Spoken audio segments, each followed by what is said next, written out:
আসসালামু আলাইকুম। আমি রাবেয়া। শুরু করতে যাচ্ছি বুনো ও বাঘা তেঁতুল পর্ব ৪। লিখেছেন রোজা রহমান। সকাল ৯টা বেজে ১৫ মিনিট। রোদ উঠে গেছে বেশ ভালো মতো। রোদের তেজ মনে হচ্ছে পুরো শরীর আগুনের ভেতরে পুড়ছে। গরমে ব্যস্ত শহরের অবস্থা বেগতিক। এক প্রাকৃতিক গরম, তার উপরে এদিকে আবার রাস্তায় যানজট, গাড়ির হর্ন, তীব্র শব্দ, অসহ্য পরিবেশ। তবুও কি আর করার? ব্যস্ত শহরে ব্যস্ত মানুষদের পেটের দায়ে ছুটতেই হবে নিজ নিজ কর্মক্ষেত্রে। কুয়াশা আর স্মৃতি কলেজের গেট পেরিয়ে কলেজের ভেতর ঢুকলো। এটা কুষ্টিয়ার সরকারি কলেজ। এই কলেজের ভেতরে অনেক সুন্দর। গেট পেরিয়ে ওরা প্রথম গেট দিয়ে তাদের ক্লাসরুম বিজ্ঞান ভবনের উদ্দেশ্যে হাঁটছে আর গল্প করছে। ঈশা আসেনি আজ। কলেজের ফিল্ড আগে অনেক বড় ছিল, এখন আছে অবশ্য, কিন্তু কলেজে ঢুকতে ডান সাইডে আগে গাছগাছালি ছিল। গাছের নিচে সবার জন্য সুন্দর শান বাঁধাই করা ছিল, সেখানে কেটে ভেঙে এখন সেখানে 10তলা বিল্ডিং করেছে। সেগুলো ক্লাসরুম হবে। এর জন্য কলেজের মাঠটা একটু ছোট হয়ে গেছে।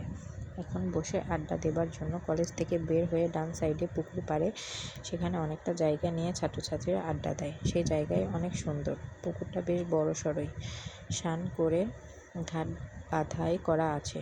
পানিগুলো অনেক সুন্দর। এছাড়া অন্যান্য সব জায়গাও বসে আড্ডা দেয় বিভিন্ন ডিপার্টমেন্টের ছাত্রছাত্রীরা। তারা গল্পে গল্পে ক্লাসে চলে এসেছে। স্মৃতি কুয়াশার বেস্ট ফ্রেন্ড। ঈশা কুয়াশার আত্মীয় হলেও তেমন একটা ক্লোজ না যতটা স্মৃতি তার ক্লোজ ফ্রেন্ড। ক্লাসরুমে ঢুকেই সামনে রনি এসে দাঁড়ালো। এই ছেলে আজ 1 বছর ধরে কুয়াশার পিছনে পড়ে আছে, কিন্তু কুয়াশা পাত্তা পায় না। রনি কুয়াশার ফ্রেন্ডই ধরতে গেলে। কুয়াশার সেম ইয়ার রিলেশন পছন্দ করে না। তার ভাষ্য মতে সেম ইয়ার প্রেমে কোনো মজা নেই। তার থেকে বড় কোনো ছেলের সাথে প্রেম করলে কেয়ার করে, ভালোবাসা বেশি দেয়, কিন্তু সুন্দর যত্ন নেয়, ঘুরতে নিয়ে যায়, শাসন করে।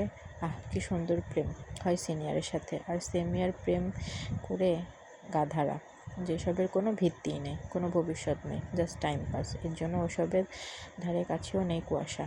রনি যতবার এসে প্রেমের বার্তা পেশ করে সে ততবারই বলে, তুই যতই বলবি বল, আমি কানে ধরেছি ঢোল। প্রথম দিন এই কথা শুনে তো রনি পুরোই ভ্যাবাচ্যাকা খেয়ে গেছে। মনে মনে ভেবেছে, এ কী কথার সুরত। অবশ্য কুয়াশার থেকে এগুলোই আশা করা যায়। এই মেয়ে এমনই, কথাবার্তায় ঠিক নেই, কাকে কি বলে, কাকে কি করে নিজেও বোঝে না। রনিকে ভেঙচি কেটে সে আর স্মৃতি ক্লাসে ঢুকে গেল। গিয়ে তাদের রেজিস্ট্রি করা বেঞ্চে গিয়ে বসলো। রেজিস্ট্রি করা বলার কারণ, কর্নারের সিটটা তারাই বসে সবসময়। ঈশাসহ তারা দুজন বসে। কুয়াশা মোটামুটি ফার্স্ট ইয়ারের শুরু থেকেই সবার কাছে পরিচিত মুখ হয়ে উঠেছে। স্যার ম্যামদের সাথে তার ভালো সখ্যতা গড়ে উঠেছে প্রথম থেকেই। সেটা আস্তে আস্তে এখন ভালোর দিক। স্যার ম্যামরাও কুয়াশাকে অনেক পছন্দ করে, ভালোবাসে। স্টুডেন্ট হিসেবে খারাপ না তারা। কুয়াশা বসতেই রনি আর তার একটা বন্ধু আবার তার সামনে এসে দাঁড়ালো। রনি কুয়াশার সামনে বেঞ্চের ওপর 2 হাত ভর দিয়ে ঝুঁকে দাঁড়ালো। কুয়াশা চোখ মুখ কুঁচকে তাকালো রনির দিকে। রনি বলল, সমস্যা কি তোর? এত ভাবনেস কেন? কুয়াশা উত্তর করল, ভাব আবার কেমনে নেয়? সেটা কেমনে? দেখতে কেমন? আর তোর কান দিক দিয়ে মনে হচ্ছে আমি ভাব নিচ্ছি। রনি একটু রেগে গেল এই মেয়ে হেয়ালিপনাতে। চোখ মুখ কুঁচকে বলল, দেখ কুয়াশা, হেয়ালি করবে না, সোজাসুজি বলছি তোকে। তেমনই উত্তর দে। তোকে আমি পছন্দ করি, ভালোবাসি। কেন বুঝছিস না স্টুপিড? কুয়াশা বিরক্ত হলো। সেটা মুখে প্রকাশ পেল, সেখানে বোঝা যাচ্ছে। বিরক্তি নিয়ে উত্তর দিল, আমিও সোজাসুজি উত্তর আগেও দিয়েছি, এখনও দিচ্ছি, তুই আমার বন্ধু। বন্ধু হিসেবে পছন্দ হতেই পারে, আর ভালোবাসতেও পারি, সেটা অতি স্বাভাবিক। এতে অস্বাভাবিক বা দোষের কিছু নেই, কিন্তু আমাকেও যে এটা মেনে কৃতিত্ব হয় তোকে ভালোবাসতে হবে তেমন কোনো কথা নেই। এছাড়া তোকে আগেও আমি বলেছি আমার সেম ইয়ার প্রেম ভালোবাসা পছন্দ না। রনি আবারও কষ্ট পেল, সেটা দেখে বোঝা গেল। চোখ মুখ অসহায় করে কুয়াশার 2 হাত নিজের হাতের মুঠোয় পুরে নিল। অসহায় কণ্ঠে বলল, প্লিজ কুয়াশা, একটু আমাকে বোঝ, আমি সত্যি তোকে ভালোবাসি। আই লাভ ইউ ইয়ার। কেন বুঝছিস না?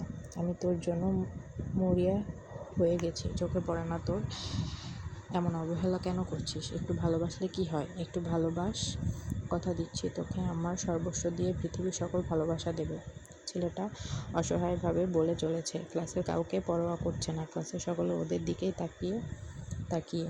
স্মৃতিসহ কুয়াশা চোখ মুখ কুঁচকে তাকিয়ে আছে রনির দিকে। এরপর কুয়াশা তার ধরে রাখা হাতের দিকে তাকালো, যেটা রনি হাতের মুঠোয়। এবার দেখে নিয়ে আবার তাকালো রনির পানে। অতি স্বাভাবিক কণ্ঠে বলল, হাত ছাড় রনি, ক্লাসে সবাই দেখছে। নেগেটিভভাবে নেবে সকলে। দেখ, তুই আমার বন্ধু, এমন কোনো কাজ করিস না যেটাতে আমার তোর সাথে খারাপ আচরণ করতে হয়। আমি তোকে অনেক বলেছি এসব না করে আমার পিছে না ঘুরে পড়াশোনায় মন দে। জায়গায় গিয়ে বস। রনি কুয়াশার কথায় হাত তো ছাড়ল, কিন্তু সেখান থেকে নড়ল না। ছেলেটার বয়স হিসেবে অতি জলদি বেড়ে উঠেছে। দেখলে মনে হয় না ইন্টারের ছাত্র। লম্বা ফর্সা, শরীরের গঠনও আকর্ষণীয়। এক কথায় সুদর্শন বলা যায়। তবে চেহারায় বাচ্চা বাচ্চা টাইপ কিছু আছে এখনও। সে সরল চোখে কুয়াশার পানে অনিমেষ কিছু পলক তাকিয়ে রইল। তারপর বলল, তোকে আমার ভালোবাসা স্বীকার করতে হবে। আমি তোর মুখে আমার জন্য ভালোবাসার শব্দ বলিয়েই ছাড়ব, দেখে নিস।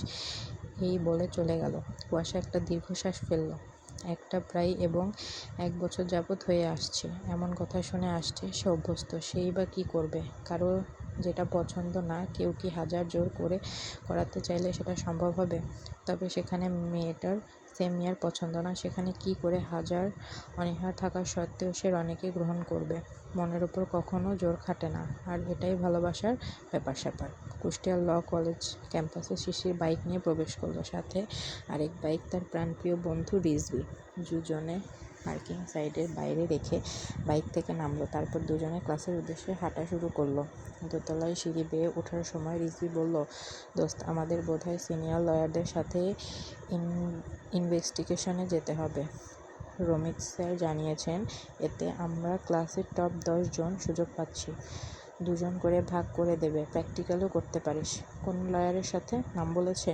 না, সেটা নাকি এখনও ঠিক হয়নি। গ্রুপ স্যার শুধু একটুকু বলেছে। আচ্ছা, স্যারের সাথে কথা বলবে এই বিষয়ে। রিজভি ছোট উত্তর দিয়ে শুধু তারপর তারা একের পর এক সিঁড়ি ভেঙে উপরের দিকে নিজেদের গন্তব্যে পৌঁছে গেল।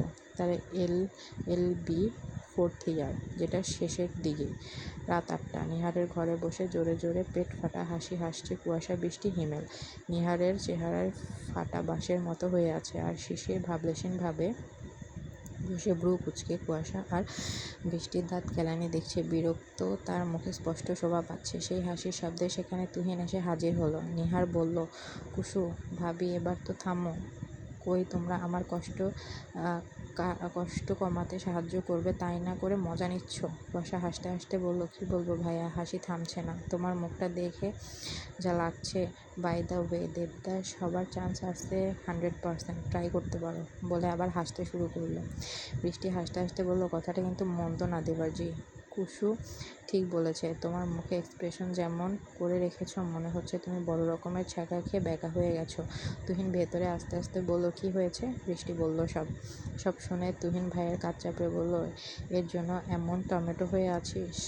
আরে বেটা, পৃথিবীতে কি আর মেয়ে নেই? আসলে হয়েছে কি, এদের এত হাসি আর মজা নেবার কারণ নিহার যে মেয়েটাকে পছন্দ করত, আজ তাকে প্রপোজ করতে গিয়েছিল সাহস নিয়ে। শিশিরও ছিল। শিশির ডেকে নিয়ে এসেছিল নিহারকে। তারপর মেয়েটার সামনে গিয়ে প্রপোজ করতে মেয়েটা জানিয়েছে সে অলরেডি একজনের সঙ্গে এঙ্গেজড, এবং সেটা তার প্রিয় মানুষের সাথে, অর্থাৎ প্রেমের বিয়ে। বেচারা নিহার তখন আর কি করবে? বেচারা প্রেম করানোর আগেই তার দিল ভেঙে চুরে চুরমার হয়ে গেল। তখন থেকে এমন চুপচাপ আছে।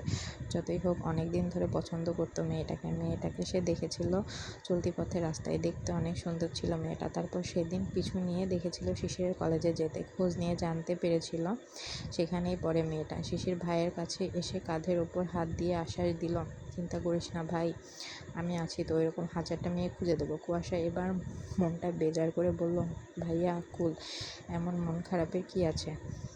আমার ভাই লাখে একটা। চুটকি বাজালে মেয়েরা তোমার সাথে ডেট পর্যন্ত সম্পূর্ণ করার আগেই নিয়মমাফিক মাইর পড়ল, সেটা রুটিন অনুযায়ী মাথাতেই। শব্দ করে রাগ নিয়ে তাকালো শিশিরের দিকে। শিশির ওর দিকে রাগী চোখ নিয়ে তাকিয়ে বলল, বেয়াদব, এসব আজে বাজে কথাবার্তা কাজকর্ম কই থেকে শিখিস তুই? লেখাপড়ার নাম করে এসব শিখিস? পড়াশোনা করে যদি এবার এসব বাজে জিনিস শিখিস, তাহলে তোর আজ থেকে পড়াশোনা বন্ধ। ঘরে বসে থাকবি, 2 দিন পর বিয়ে দিয়ে দেবে। কুয়াশা তো ফুঁসছে।